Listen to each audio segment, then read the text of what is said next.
Hello students, आज हम start करेंगे राउल्ट्स लॉ। और राउल्ट्स लॉ करने से पहले हम थोड़ा सा क्या पता होना चाहिए, हमें पता होना चाहिए बाइनरी सॉल्यूशन के बारे में। क्या पता होना चाहिए? बाइनरी सॉल्यूशन क्या होते हैं। बाइनरी सॉल्यूशन का मतलब इसमें दो चीजें हो, one is solute and another is solvent. एक सॉल्यूट है और एक सॉल्वेंट है, दो चीजें होंगी, दो कंपोनेंट होंगे जो सॉल्यूशन हो, बाइनरी सॉल्यूशन होगा। अब लेकिन ये जो बाइनरी सॉल्यूशन है, एक नंबर वन लिक्विड लिक्विड हो सकता है।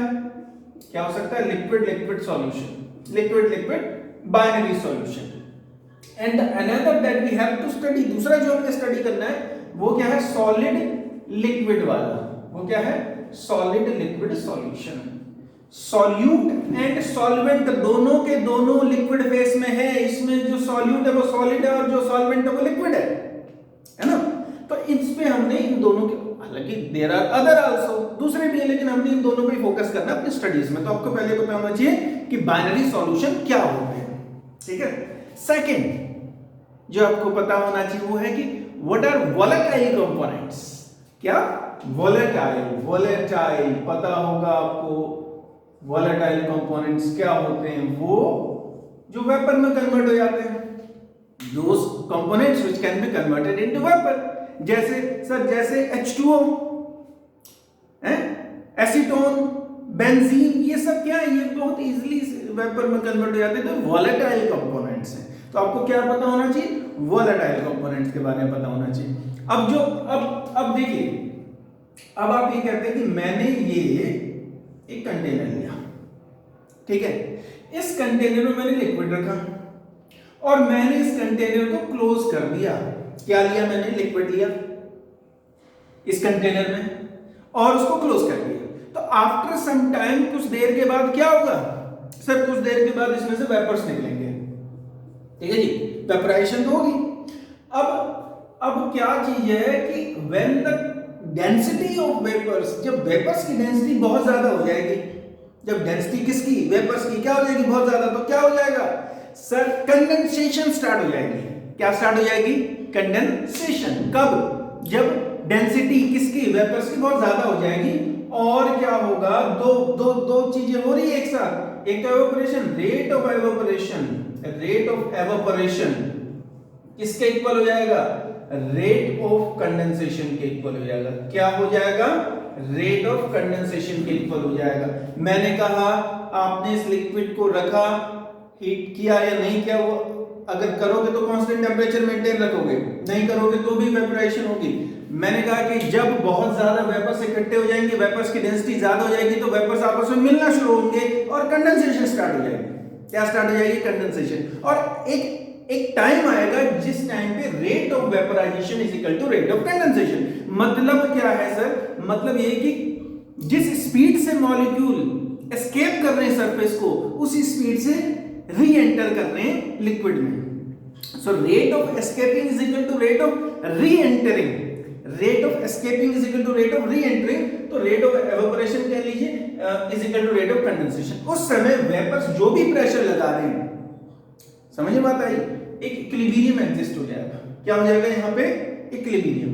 तो क्या एग्जिस्ट हो गया? इक्विलिब्रियम। 11th स्टैंडर्ड में पढ़ाया था मैंने आपको। तो जब दो process, rate of evaporation is equal to rate of condensation बराबर हो जाता है, तो क्या एस्टैब्लिश हो जाता है? कि इक्विलिब्रियम। और इस इक्विलिब्रियम पे वेपर्स जो भी प्रेशर लगाएंगे, उस प्रेशर को आप कहेंगे वेपर प्रेशर। क्या कहेंगे उसे? वेपर प्रेशर कहेंगे। ये पता होना चाहिए। So the pressure applied by vapours at equilibrium, is called vapour pressure. अब वो इक्विलिब्रियम विद सॉल्यूशन है या विद लिक्विड है, जो भी आप ले रहे हैं, यहाँ पे सॉल्यूशन ले रहे हैं, लिक्विड ले रहे हैं, वो मैं भी आपको बताता हूँ थोड़ी देर में। अच्छा, अब आप कहते हैं सर ठीक है, वेपर प्रेशर क्या चाहिए होता है ये हमें पता चल गया, लेकिन सर ये वेपर प्रेशर हम पढ़ क्यों रहे हैं? एक चीज, इसका यूज क्या है?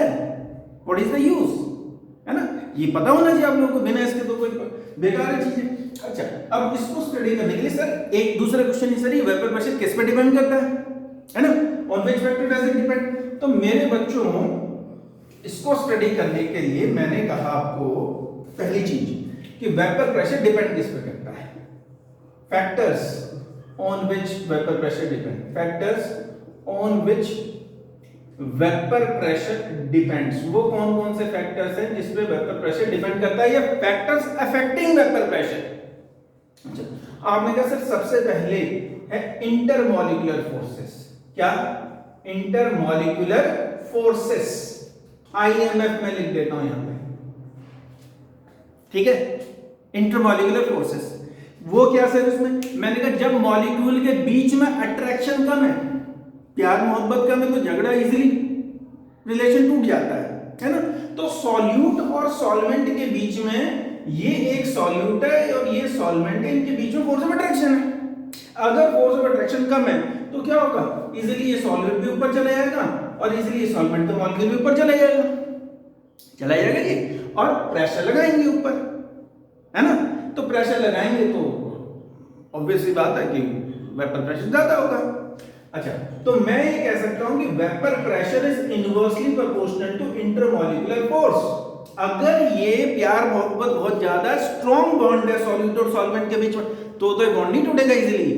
कम मॉलिक्यूल ऊपर जाएंगे तो वेपर प्रेशर कम लगेगा, ठीक है जी, पहली बात।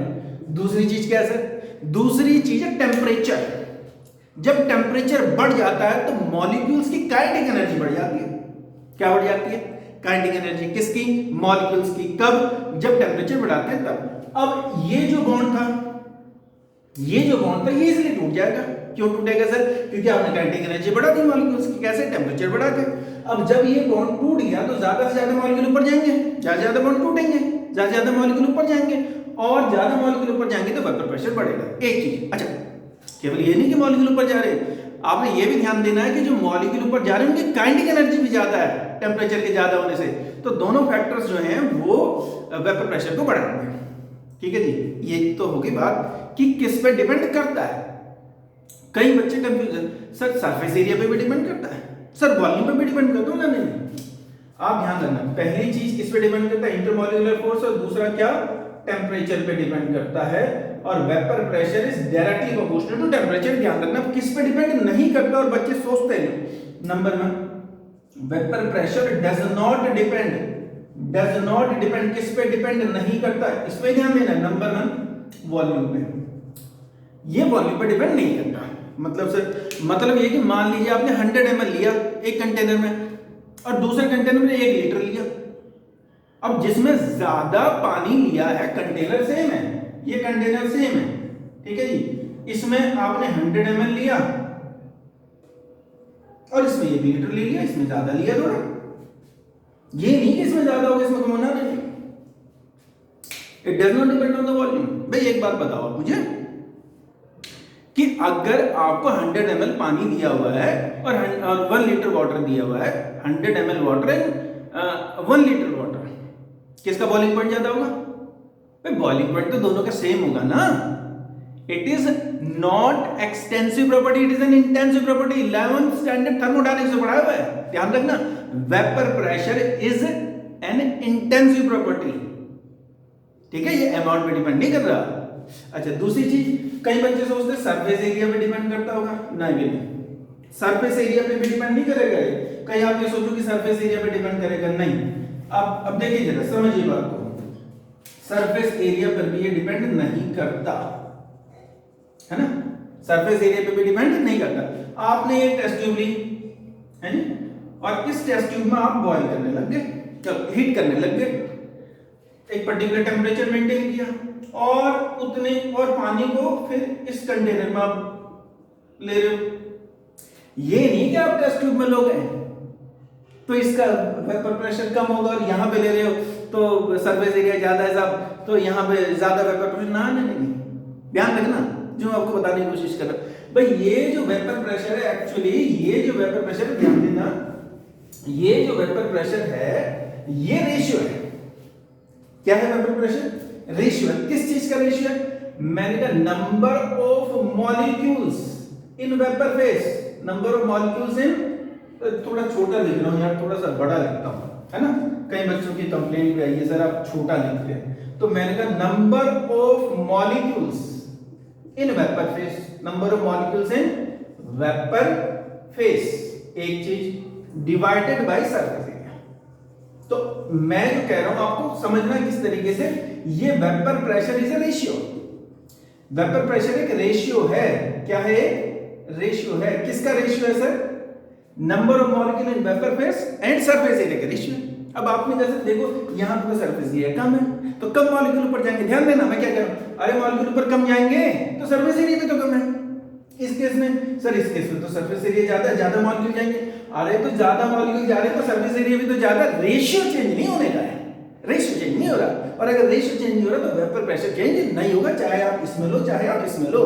It is not going to affect vapour pressure. ठीक है, ध्यान रखना।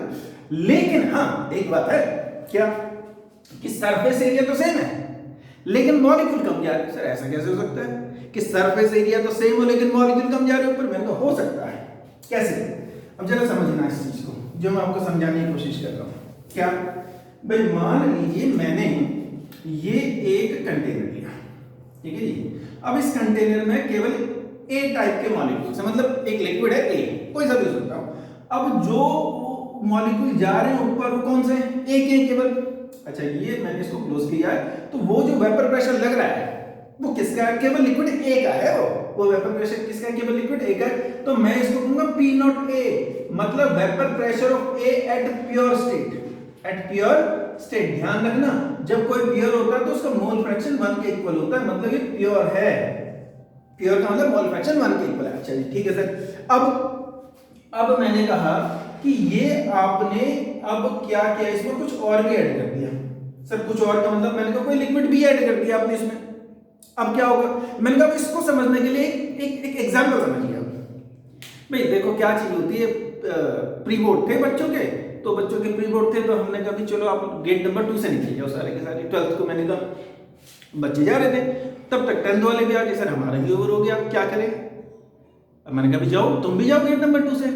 तो अब दो केस हैं, पहले केवल 12th वाले अलाउड थे, अब 10th वाले भी जा रहे हैं।